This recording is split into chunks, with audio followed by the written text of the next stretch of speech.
கௌரி லங்கேஷ் இங்க பேசிட்டு இருக்கிற மாதிரி அவருடைய அப்பா லங்கேஷ்னு ஒருத்தர் இருந்தார். அவர் தான் என்னுடைய ஆசான். அவர் ஒரு பத்திரிகையை நடத்திட்டு இருந்தார். ஒரு மாபெரும் சிந்தனையாளர், எழுத்தாளர். அவர் தான் எங்களை சிதைக்கினார். அவருடைய கோபம் தான் இன்னும் எங்களுக்கு இருக்கு. அதாவது அந்த காலத்திலேயே ஒரு பத்திரிகை ஆரம்பிக்கும் போது, அதை நடத்தும் போது விளம்பரம் வாங்காம பத்திரிகை நடத்துவார்.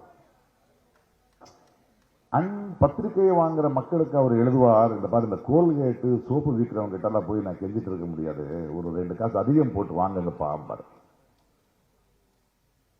அந்த பத்திரிகை நடத்தும் போது அதுல பல மேடைகளை உருவாக்கினார். நிறைய இளைஞர்கள், கவிஞர்கள், கதாசிரியர்கள், இலக்கிய சிந்தனை இருக்கிறவர்கள், கொள்கைகளை பற்றி பேசுறவர்கள், இவர்கள் எல்லாருக்கும் இடம் கொடுத்துட்டு இருந்தாரு.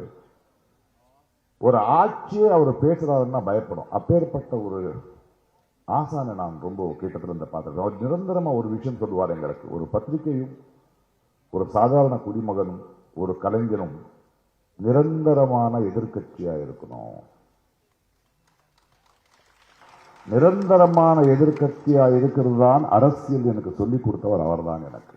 உன்னுடைய நண்பனே ஆளும் கட்சியானால், அதிகாரத்துக்கு வந்தால் நீ அவனுக்கு எதிர்கட்சியா இருக்கணும். அப்பேற்பட்ட ஒரு ஆசான். அவருடைய மகள் கௌரி 35-40 ஆண்டு காலம் ஒரு தொடர்பு. அப்படி வளர்ந்தவங்க நம்ம. அவர் ஒவ்வொரு டைனிங் டேபிள்லையோ இல்லை அவருடைய எடிட்டோரியல் டேபிள்லையோ ஈவினிங்காக நம்ம அங்கே போய் உட்கார்ந்தா எங்களுக்கு கிடைச்ச, நாங்கள் பார்த்த துடுவானங்கள், எங்களுக்கு கிடைச்ச அனுபவங்கள் ரொம்ப அதிகம். அப்பேற்பட்ட கௌரியை சுட்டுக் கொள்ளும் போது, அதற்கு முன்னாடி தபோல்கர் இருக்கட்டும், பன்சாரே இருக்கட்டும், கல்புரி இருக்கட்டும், நான் கர்நாடகத்துல தான் பேசிக்கிட்டு இருந்தோம். பேசலேன்னு இல்லை, அப்பவும் பேசிக்கிட்டு தான் இருந்தேன். ஆனால் என்னுடைய தோழி, என்னுடைய ஆசானோட மகள் என் வீட்டு வாசல் முன்ன கொல்லப்பட்டால் கௌரி என்ன ஒரு கேள்வி கேட்டாள். அந்த மரணத்துல நீயும் சும்மா இருப்பியா அப்படின்னு.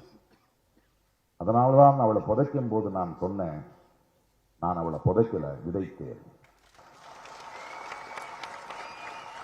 இந்த பாசிசம், இந்த சனாதனத்தோட டெரரிஸ்ட்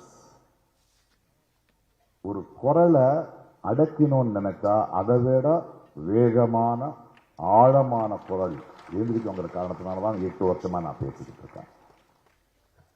4ஆம் தேதிக்கு அப்புறம் இந்த தெய்வ மகன் போனதுக்கு பிறகு நான் எனக்கு வேலை இருக்கு, எல்லாம் எனக்கு தெரியாது, இருக்கட்டும். ஆனால் இது ரொம்ப முக்கியம். அம்பேத்கர் சுடர் எனக்கு கொடுக்கறீங்க. நான் தலித் கிடையாது, ஆமா. ஆனால்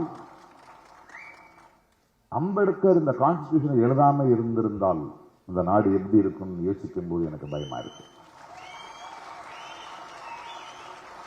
ஏனென்றால் அவருடைய சிந்தனையும் அவர் நினைத்த இந்த கான்ஸ்டிடியூஷன் பசியால பிறந்ததில்லை, வழியால பிறந்ததில்லை, அவமானத்துக்கு பிறந்தது.